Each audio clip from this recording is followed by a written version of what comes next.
Bem-vindos à nossa sala de aula virtual.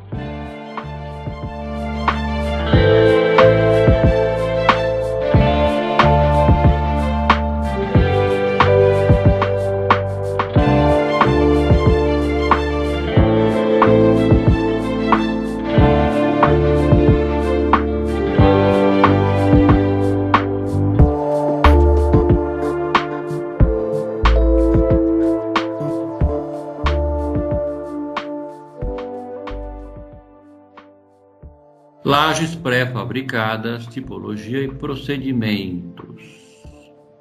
Então, um breve histórico.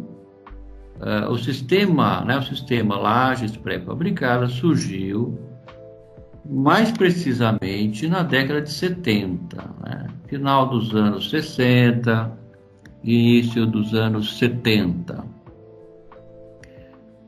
A intenção de criar esse sistema era basicamente economizar materiais, popularizar um sistema que seria mais seguro, mais econômico e daria mais proteção ao imóvel, daria mais conforto térmico, etc. Então essa seria basicamente a intenção de criar esse sistema. Na verdade, é uma melhoria naquilo que já vinha sido feito, estava sendo feito anteriormente de outras formas. Então, a habitação naquele momento, residências em geral, tinha um forro de madeira, ou um misto de madeira e argamassa chamado de estuque.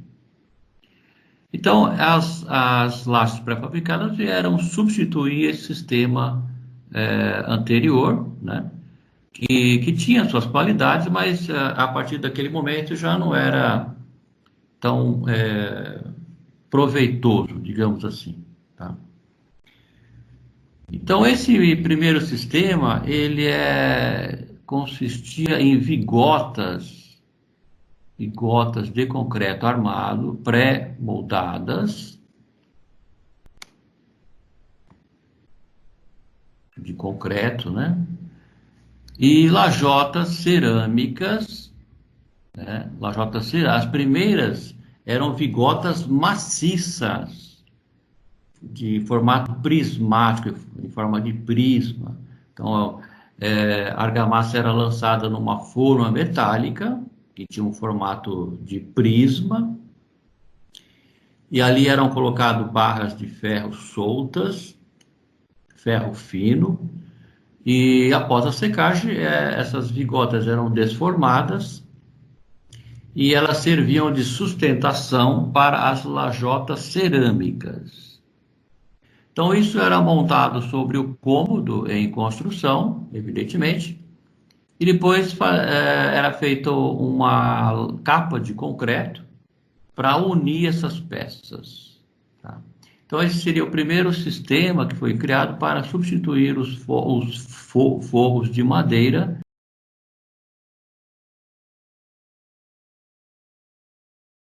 e o de estuque.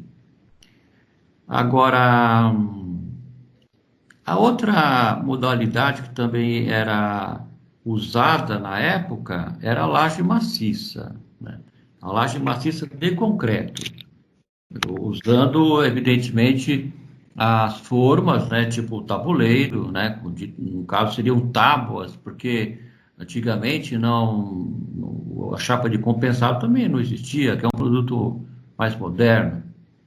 Então era feito formas com tábuas, e depois montava-se a ferragem metálica, as armaduras, e lançava o concreto. Agora, essas lajes maciças, naquela época, naquele momento, era um sistema muito caro, envolvia um consumo exagerado de concreto naquela época, para residências em geral. Então, isso só era aplicado em obras de alto padrão, os assobradados, por exemplo, os casarões assobradados. E essa laje servia de piso para o segundo pavimento, e o forro do segundo pavimento também usava o forro de madeira ou o forro de estuque. Tá? Então, a laje maciça só era usada como piso e o forro do andar térreo, do andar inferior. Na maioria das residências se usava o forro de estuque ou de madeira. Isso também é bom que se diga que para ter esse forro nas residências teria que também ter um certo padrão, digamos, padrão médio, porque as casas mais simples, das famílias menos abastadas, não tinham forro, não tinham forro, né? Então o telhado ficava visível. A única diferença é que naquela época se usava muito telhas de barro, as telhas coloniais, ou as telhas francesas que vieram depois, e isso dava um certo conforto térmico, né? Até pelo uso da argila, né? Não é como as telhas de fibrocimento de hoje em dia, que elas são, digamos assim, em termos de isolamento, elas são ruins, né? Então, essa é a única diferença, né, positiva. As telhas eram de barro, não tinha forro, mas as telhas eram de barro.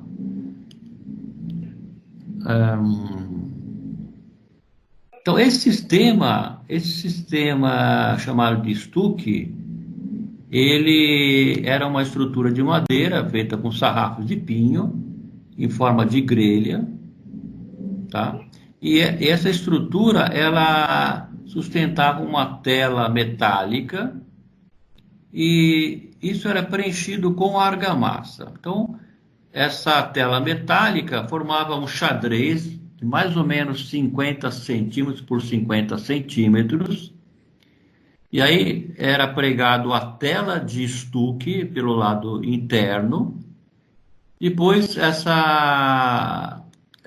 digamos, essa estrutura era preenchida com argamassa de cimento areia, um traço forte, preenchendo esses quadros. E após a secagem fazia-se o revestimento pelo lado de dentro, como se fosse uma laje, né, como se faz hoje em dia. E depois de seco, é muito semelhante a uma laje. Tá? Depois de pintado, realmente ficava um serviço até muito bem apresentável.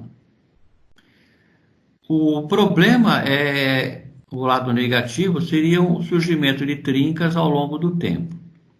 Então ali existia uma incompatibilidade entre a madeira e a argamassa, e pelo efeito do calor, né, digamos assim, das intempéries, né, o calor, o frio, surgia essas trincas e que davam um mau aspecto no acabamento. Tá? Esse seria o inconveniente desse forro de estuque. Então, o forro de madeira, no caso, seria a madeira de lei, madeira nobre, que era muito caro na época. Né? Muitos desses forros também eles formavam desenhos, né? Tinha todo um trabalho artístico e isso valorizava muito o imóvel e caracterizava realmente o imóvel de maior valor. Então, com o tempo, esse material ficou muito caro. Hoje em dia é difícil, nem se acha mais essas madeiras usadas naquela época. E hoje em dia seria muito caro e também não seria prático, né? Exige uma mão de obra especializada e assim por diante. A questão da laje pré-fabricada, ela tem a questão também da segurança. Então, isso dá segurança ao imóvel, né? Protege o imóvel, além de dar conforto térmico, né? Conforto acústico, e vai proteger, é uma segurança a mais. Então, essa é a grande vantagem das lajes pré-fabricadas. As lajes formadas por vigotas, as primeiras, que hoje em dia até já é difícil de achar, né? Não é muito fácil. Elas passaram assim a ser, de momento ela resolveu a situação, foi usada durante um bom tempo, mas ela estava limitada a vãos assim, não muito além dos 4 metros, tá? Que poderia causar problemas. Então era comum surgir embarrigamento, né, trincas, apesar de que, pela forma, né, que elas eram executadas ou confeccionadas, essas formas chegavam até 6 metros de comprimento, mas normalmente se usava essa laje até os 4 metros. Bom, aí surgiu as lajes treliçadas, que na verdade seria uma evolução desse sistema, e essas lajes elas conseguem atingir vãos maiores e grande capacidade de carga. As lajes, as primeiras, as de vigota maciça, só eram usadas para residências, serviam mais para laje de forro, e depois veio a laje de piso, né? E a única diferença entre a laje de forro e a laje de piso é que havia uma diminuição do entre-eixo das vigotas, né, pelo uso de uma lajota menor. Tá? Normalmente se usava a lajota de 40 centímetros para forro e a de 33 centímetros para piso. Quer dizer, você usa uma lajota menor, você usa mais vigotas e, logicamente, você tem uma laje mais resistente, tá? Uma laje que é chamada laje de piso, tá? E as lajes de forro, elas têm as lajotas maiores, de 40 centímetros, então você usa menos vigotas. Quer dizer, isso hoje em dia não existe mais, né? Porque você usa uma laje treliçada, que é a laje de piso, e acaba sendo de forro também, tá? É muito mais garantido, né? Se futuramente fazer uma ampliação, quiser aumentar o imóvel, o andar superior, você já tem uma laje mais reforçada. E a laje treliçada ela foi evoluindo, né, no seu formato, e ela pode ser usada para vãos muito maiores, né, inclusive também em outras situações, como pisos industriais, né, assim, no ambiente comercial, no ambiente industrial.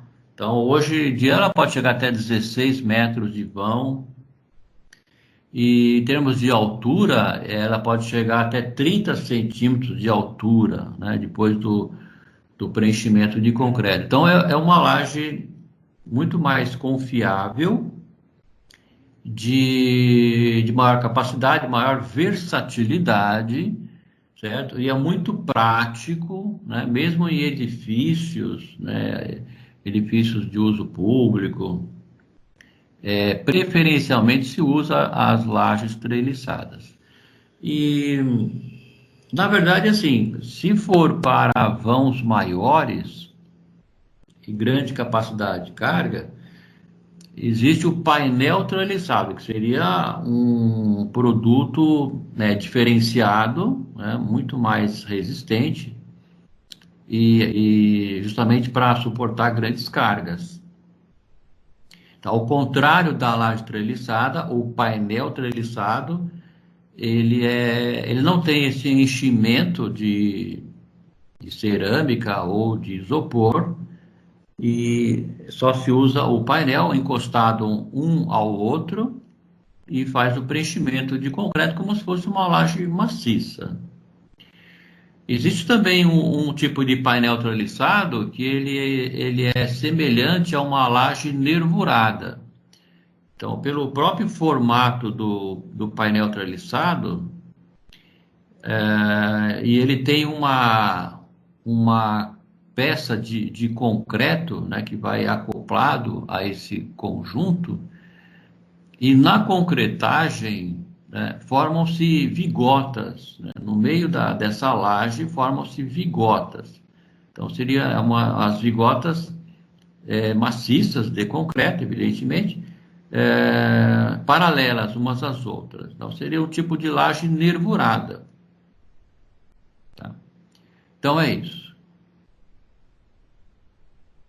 Agora, as lajes treliçadas comuns, essas usadas em residências em geral, elas também são semelhantes às lajes nervuradas, tá? Ou caixão perdido, tá? que é um outro, na verdade é uma configuração encontrada mais em lajes maciças.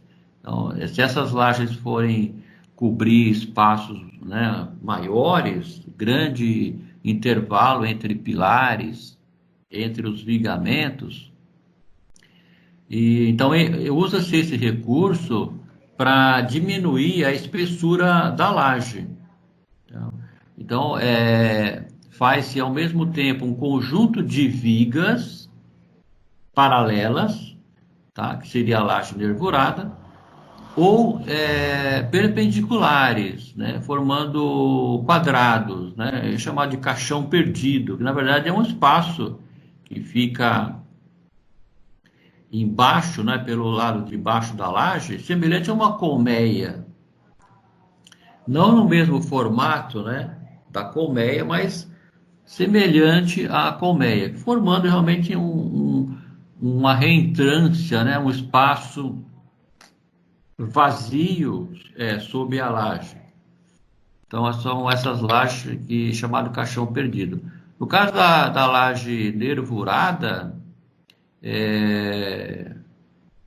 aí são as lajes, se assemelham às lajes residenciais, né? Se nós considerarmos que nós vamos usar um conjunto de treliças apoiadas sobre as cintas de amarração ou sobre as vigas, essas treliças paralelas, e aí depois vamos fazer uma capa de concreto para unir esses elementos, então elas seriam semelhantes às lajes nervuradas que são usadas nas lajes maciças, seria o mesmo sistema.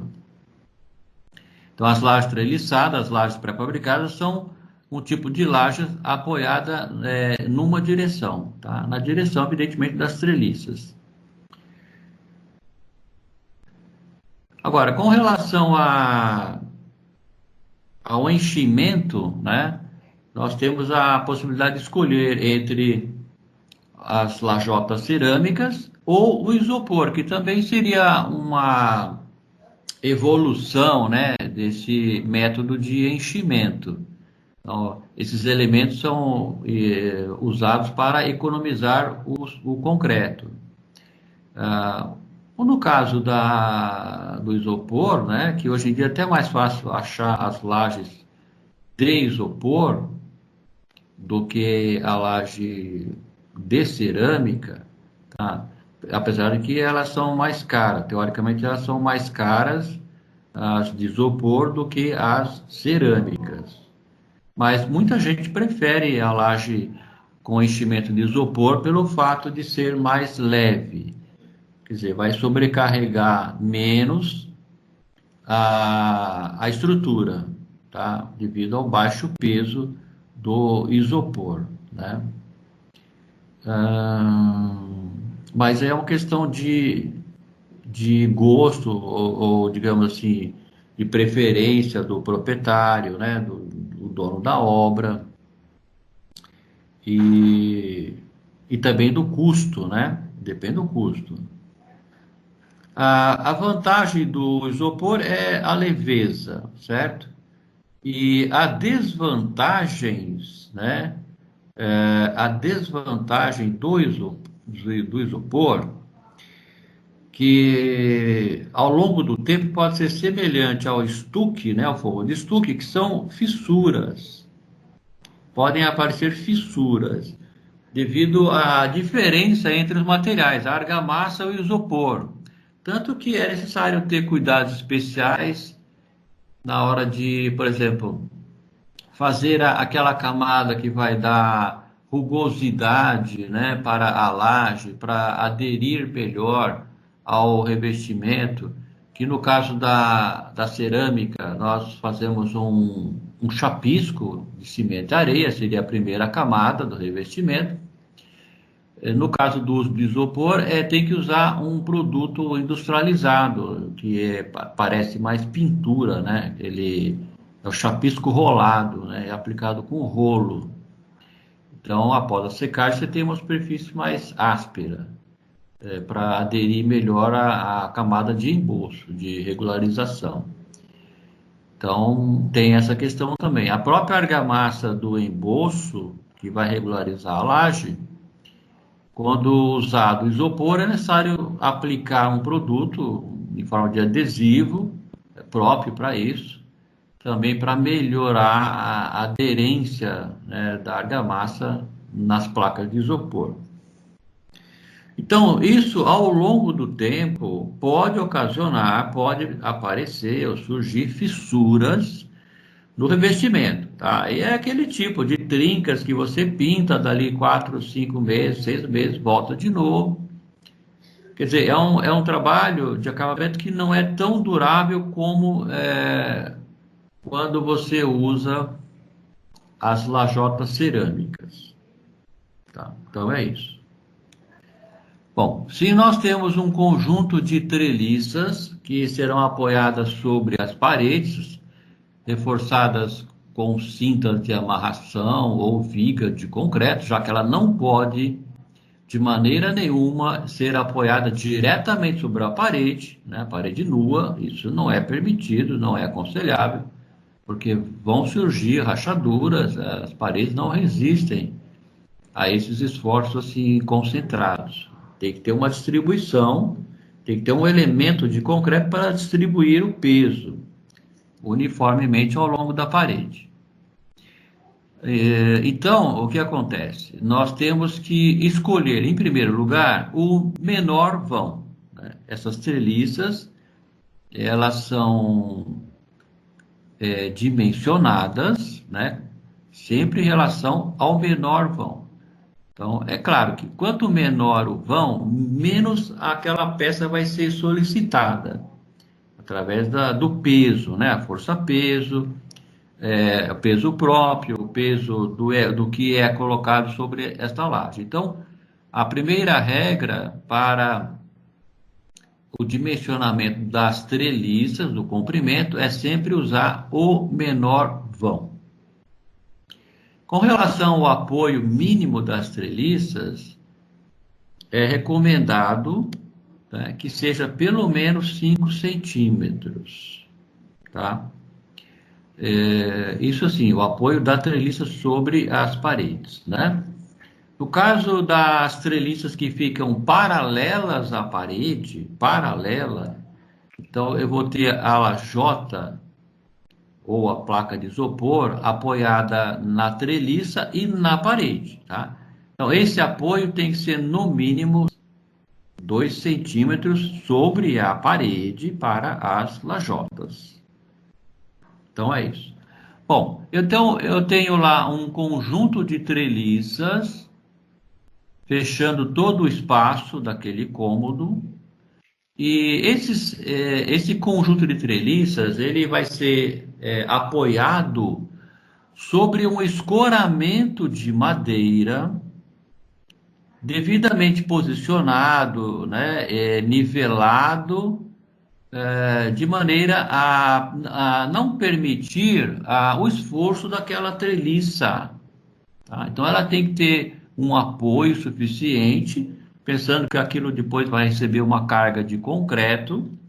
Então esse escoramento ele tem que ser devidamente escorado, travado, né, para que não haja nenhum tipo de movimentação. E aí vamos montando as treliças sobre esse escoramento. É aconselhável também que o centro desse conjunto, né, formado pelo escoramento e pelas treliças, devam ser ligeiramente mais alto, tá? E isso é chamado de contraflecha. Contraflecha. A contraflecha é o arqueamento para cima do conjunto de treliças. Então, isso quer dizer que as treliças não devem ser montadas de maneira horizontal, niveladas. Porque você corre o risco, na desmontagem das formas, ela inverter, ela embarrigar, né? Ou seja, ela vai arquear para baixo.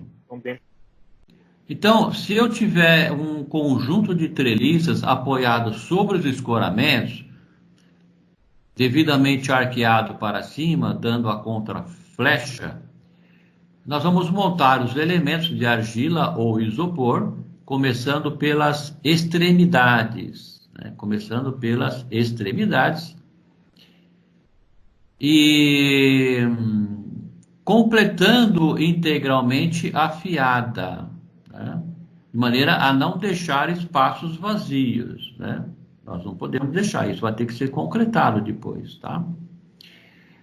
É comum também o uso de malha de ferros sobre a laje, né? Ferro fino, formando uma grelha, uma grade, para reforçá-la. Então, é bom lembrar que esse sistema foi usado, né?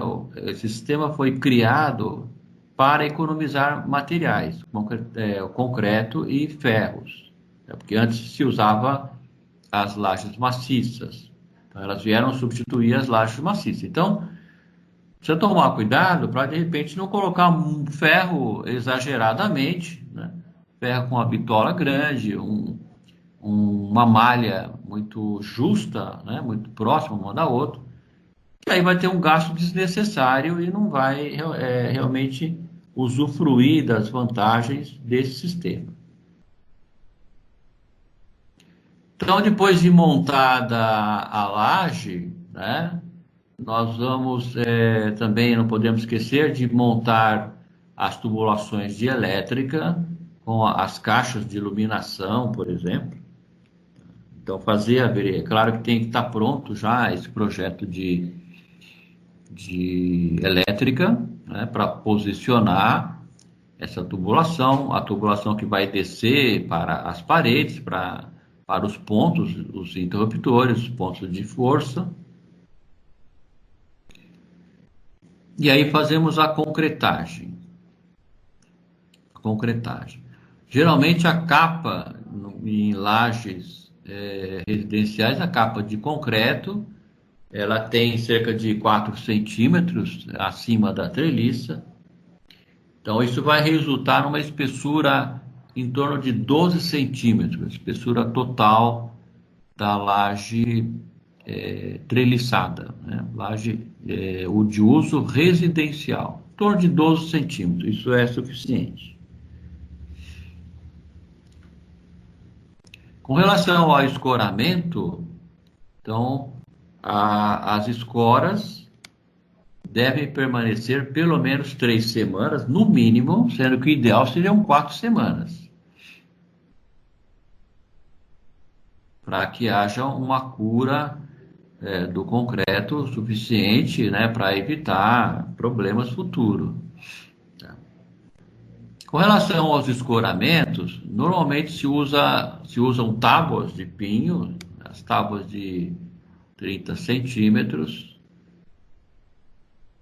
e ela fica de lado, né, para aproveitar justamente a maior altura. Então, o escoramento fica com 30 centímetros de altura, que é justamente a largura da tábua. E isso é pregado, é fixado em pontalete de eucalipto ou caibros, que é a madeira do telhado. E esses apoios ficam em intervalos de 1 metro entre um e outro. Isso já é suficiente. Tá? Aqui nós temos um desenho mostrando a montagem do escoramento, né, as regras básicas. Isso é um desenho em planta visto de cima, tá? Mostrando aqui um caibro ou pontalete. Eles são fixados contrapostos para evitar a torção, né? Não deve ser colocado tudo de um lado só, de preferência em lado oposto. Uma distância de 1 metro entre eles, certo? O espaçamento máximo entre escoramento aconselhável é de 1,30 m, ou seja, Eles não podem estar mais afastados do que 1,30 m, porque isso corre o risco, na hora de preenchimento de concreto, essa laje vai ter um peso excessivo. Essas treliças, elas podem embarrigar, né? Ou seja, selar. Então, se tiver um vão muito grande, esse seria o aconselhável. Agora, isso é muito importante, ó. Essa fase aqui, ó. Então, através da planta técnica, é possível quantificar as madeiras necessárias para o escoramento. Vamos imaginar, né, essa obra em andamento, com as paredes levantadas, e já fizemos um reforço sobre as paredes, que pode ser uma viga de concreto, dependendo do projeto, dependendo da dimensão, né, da área construída, do porte, ou uma cinta de amarração, ou seja, um reforço feito até com blocos canaleta, e aí vamos montar as lajes. Tá? Então, essas lajes, elas terão que ser montadas segundo uma planta técnica, que vai posicionar essas treliças com as suas devidas dimensões, né, o seu comprimento específico, para aquela área em questão. E isso tem que também se estimar a quantidade de treliças, a quantidade de lajotas, para toda a edificação. Toda a edificação. Todas elas serão montadas ao mesmo tempo. É lógico, né? Então, isso vai ser depois concretado, né? Tudo ao mesmo tempo, no mesmo dia. Não pode parar a concretagem. Não pode fazer em duas etapas. Não é admissível fazer uma emenda nessa concretagem. Ela tem que ser concretada tudo de uma vez. É um trabalho que tem que ser bem planejado. A começar pelos escoramentos. Se eu vou montar a laje na obra inteira, eu tenho que ter madeira suficiente para produzir todos os escoramentos. E aí sim, eu vou ter toda a laje montada, escorada, devidamente, e aí podemos dar início à concretagem.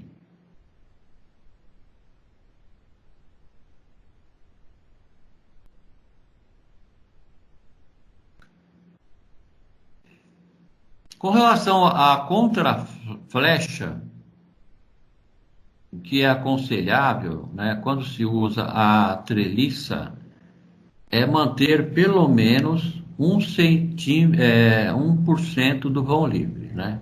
Então, pelo menos 1% do vão livre.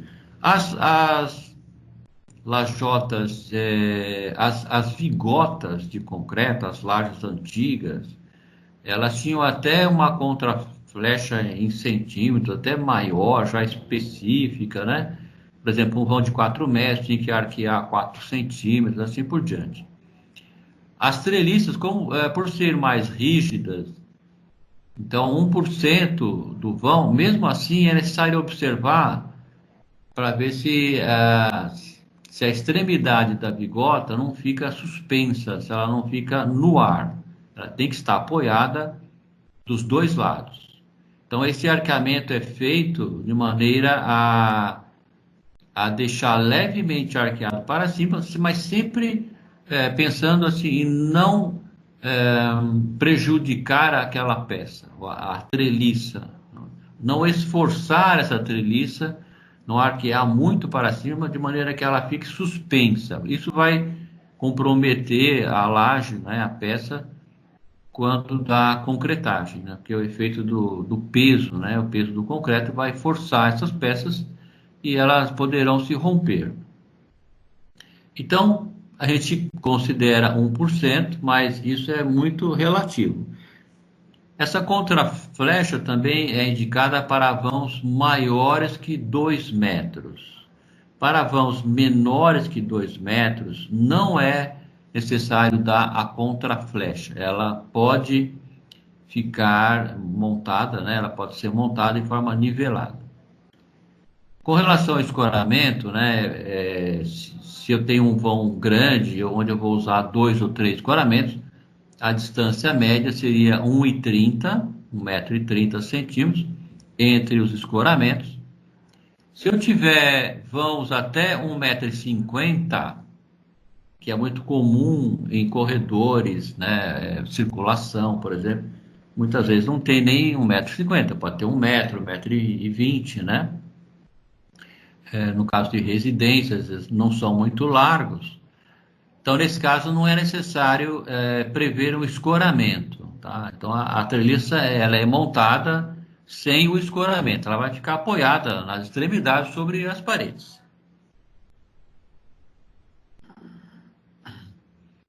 E com relação ao escoramento, é bom falar também que, normalmente, nós cortamos as peças, os apoios do escoramento mais curto, não usando toda a altura, porque o certo é fazer calços, né? Ou seja, calçar esses apoios para que nós consigamos adotar a contraflecha indicada. Então, aqui, ó, ao calçar o escoramento para impor uma contraflecha, a treliça deve estar posicionada sobre ele. Tá? Então, nós vamos usar calços de madeira, né? Vamos a calçar essa estrutura, né? Ou seja, o escoramento, de maneira a dar a contraflecha indicada.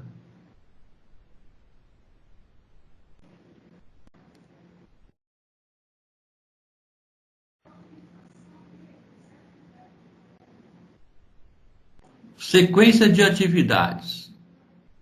Então, pensando somente nessa etapa, né, de cobertura de laje, que nós temos que fazer.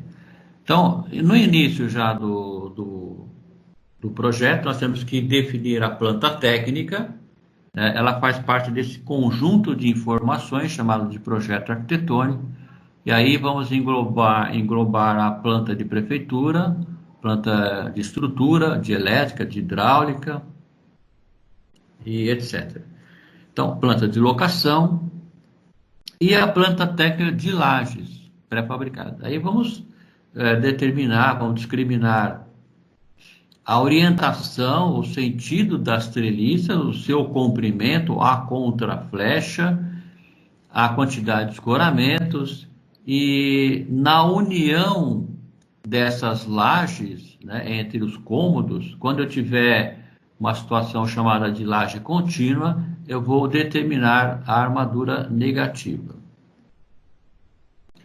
Então, o primeiro passo, fazer o orçamento junto às firmas fornecedoras, considerando a planta técnica já definida.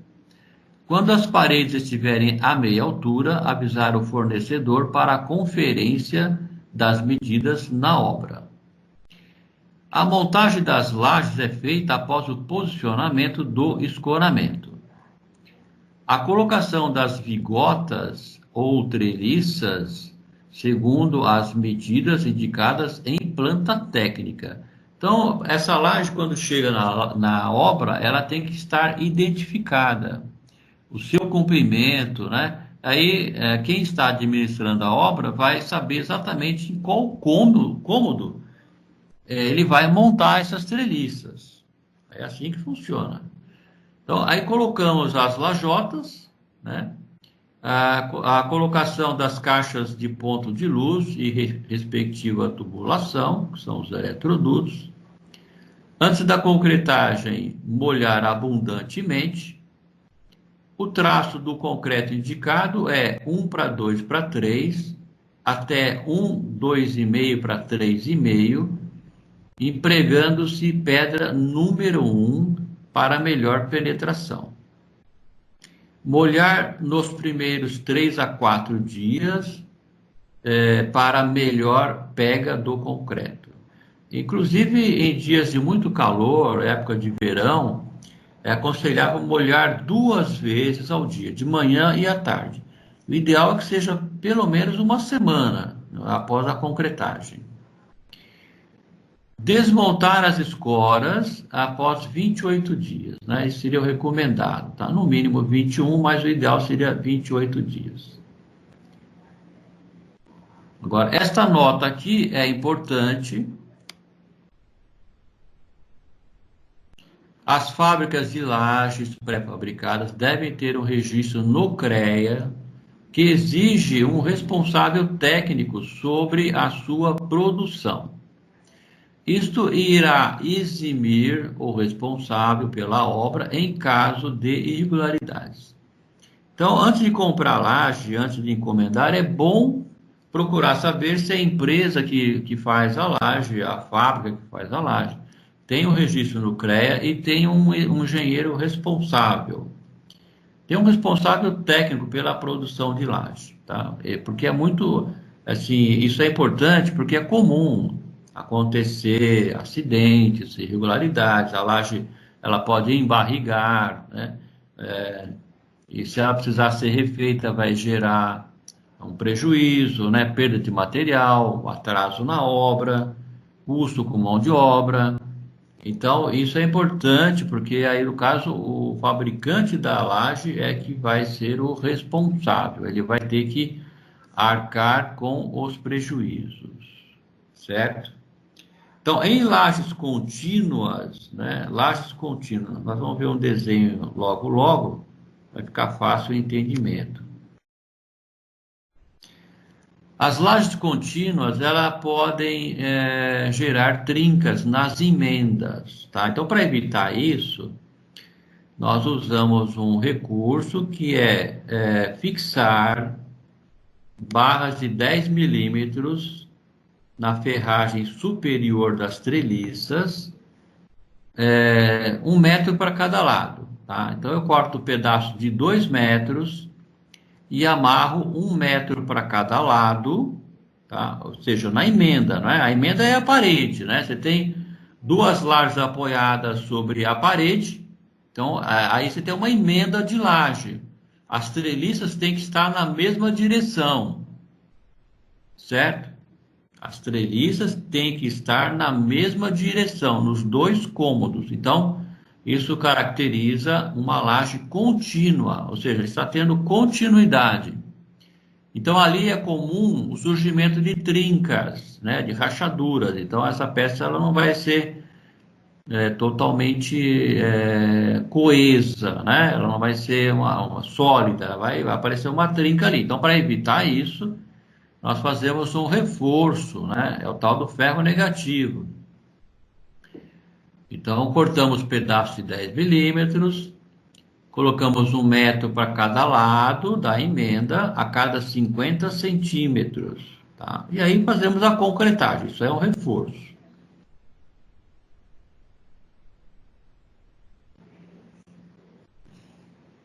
Então, normalmente, né, as lajes, essas mesmas lajes treliçadas, elas também têm uma limitação com relação ao vão, né? Então, até 4 metros, normalmente essas treliças que são produzidas de forma geral, elas atendem a essas necessidades.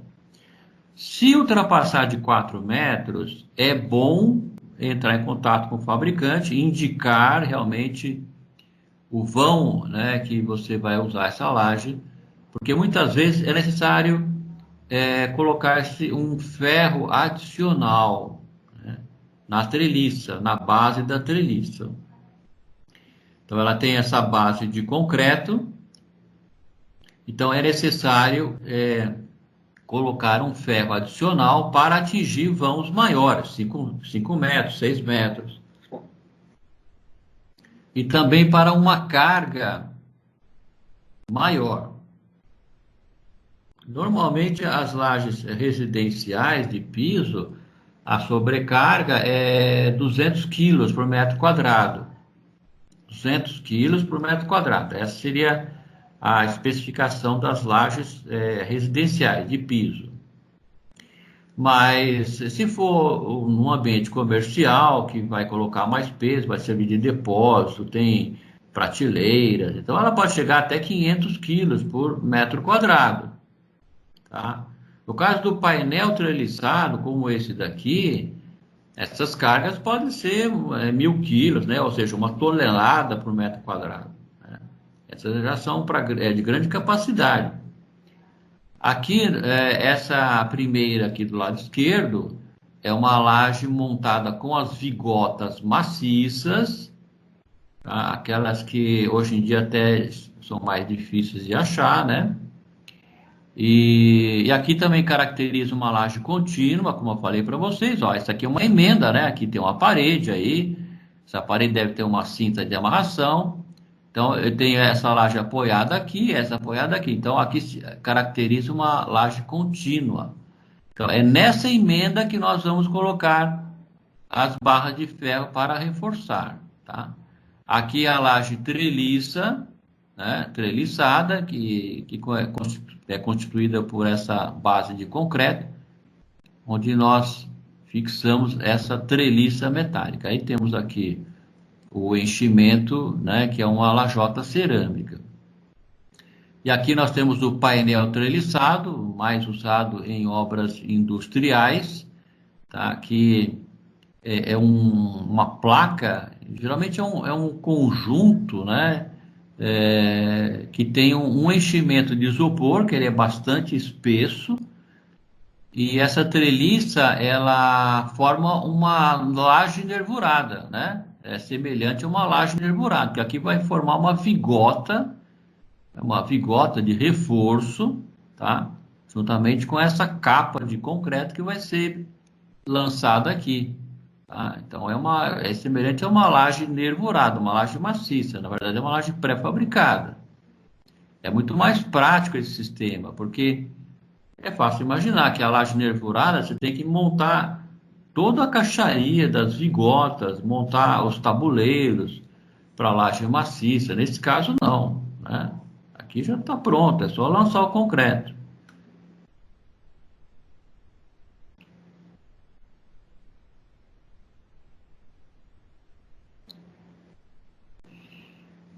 Bom, aqui nós temos um exemplo típico, né, de lajes residenciais preenchidas usando o concreto usinado, que hoje em dia é mais acessível, não é tão caro como antigamente e é muito mais prático, né? Precisa de 2 ou 3 pessoas, já resolve. Normalmente, né, considerando uma residência convencional. Agora, pelo sistema que antigamente se fazia, né, o concreto manualmente, era necessário ter o espaço para virar esse concreto, o espaço para acondicionar areia, pedra, cimento em grande quantidade e muita gente, mais de 10 pessoas para produzir o concreto, para transportar, para lançar. Então, muitas vezes, no fim, acaba até saindo mais caro do que comprar um concreto usinado, tá? Então, hoje em dia, praticamente, qualquer obra, quando vai fazer o enchimento de laje, se pensa logo no concreto usinado. Inclusive, já vem com um sistema de bomba e esse concreto é bombeado aí sobre a laje. Em poucas horas você preenche uma laje bastante grande. Aqui é um outro modelo de laje treliçada, né, com enchimento de isopor, tá? É um sistema que ele produz as nervuras nos dois sentidos, né? Aqui dá para ver, você tem a treliça, né? Que forma uma nervura num sentido e pelo corte do isopor, das placas, forma uma outra nervura no sentido perpendicular, né, como se fosse um xadrez. Quer dizer, isso vai dar mais resistência à laje, né? Então ela vai resistir a uma carga muito maior. Bom, a planta técnica. A planta técnica, nós temos aqui um exemplo.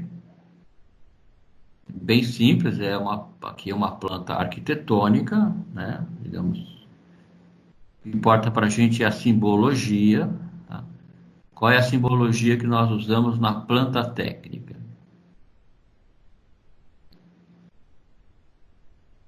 Então, eu tenho aqui, né, digamos, essa aqui é a planta técnica.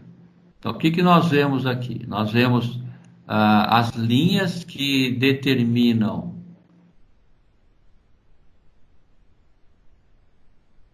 a direção da treliça, né? Onde eu coloco a seta é a direção da treliça.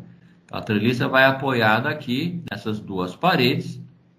O comprimento da treliça em metros, né? 3,4 metros. Então, é o vão mais 10 centímetros, para ter um apoio de 5 centímetros de cada lado.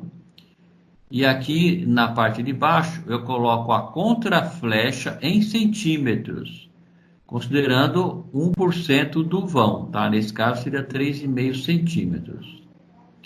No sentido perpendicular, eu coloco o número de escoramentos, E igual a 2 vezes, ou seja, 2 escoramentos. Então, neste vão aqui, de 3,30 metros, nós vamos usar 2 escoramentos. Se eu usar um só, eu vou ter um vão muito grande, tá? Então, eu vou ter que usar 2. Ele vai ficar próximo um do outro, mas é mais seguro, né? Eu vou ter uma estrutura mais segura, certo?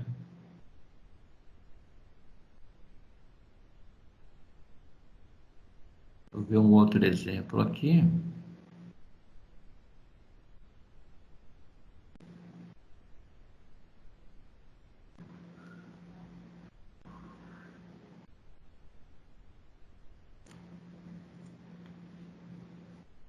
Então, esse vão aqui tem 3,20, né? Ó, 3,20 metros. Esse vão tem 3 metros. Então, aqui foi escolhido o menor vão para se direcionar a treliça. Então, a treliça vai ter 3,10 metros e a contraflecha 3 centímetros. Tá? No sentido perpendicular, vamos usar 2 escoramentos. Eu vou ter um aqui, o outro aqui. Tá? Agora, nesse caso aqui, ó, digamos que aqui seria a laje de um banheiro, né? Eu tenho 1,80 m, tá? Então a treliça vai ter 1,90 m. Não coloquei a contraflecha porque o vão é menor que 2 metros, não é necessário colocar. É necessário colocar o escoramento, que é um só, uma vez, né? Então aqui vai um escoramento, certo?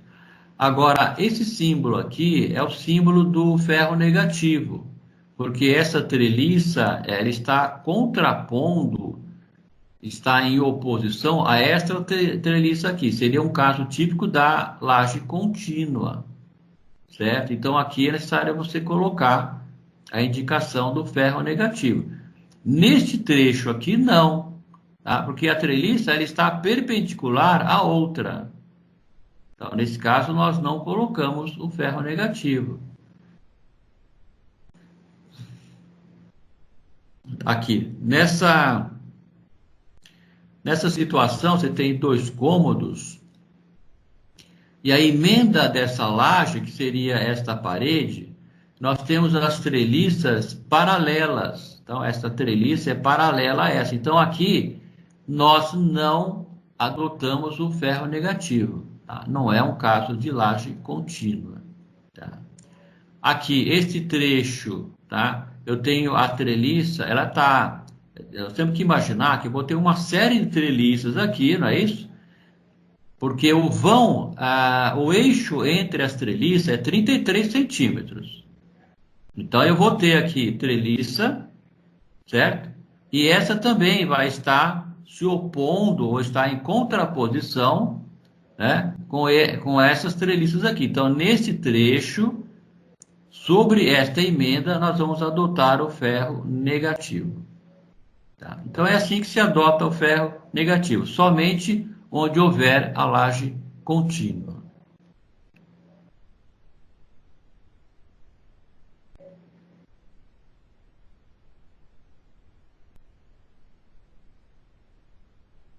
Então, é bom também observar essa representação que é mais indicada, né, para a planta técnica. Então, eu coloco C, né, igual a comprimento da treliça, o vão mais 10 centímetros. CF significa contra-flecha, que é 1% do vão, em média.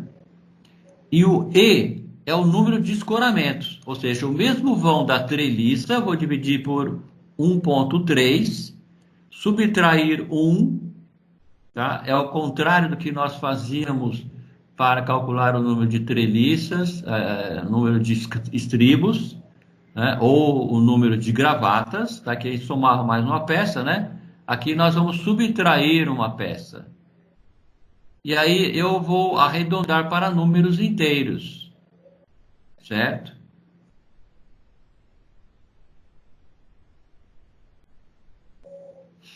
Tá.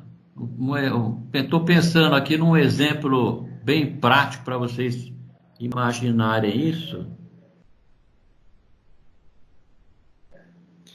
Se eu tiver um vão de 3,9 metros, 3 metros e 90, e nós vamos determinar o número de escoramentos, tá? Então eu vou dividir 3,9 por 1,3, que é a distância livre entre os escoramentos.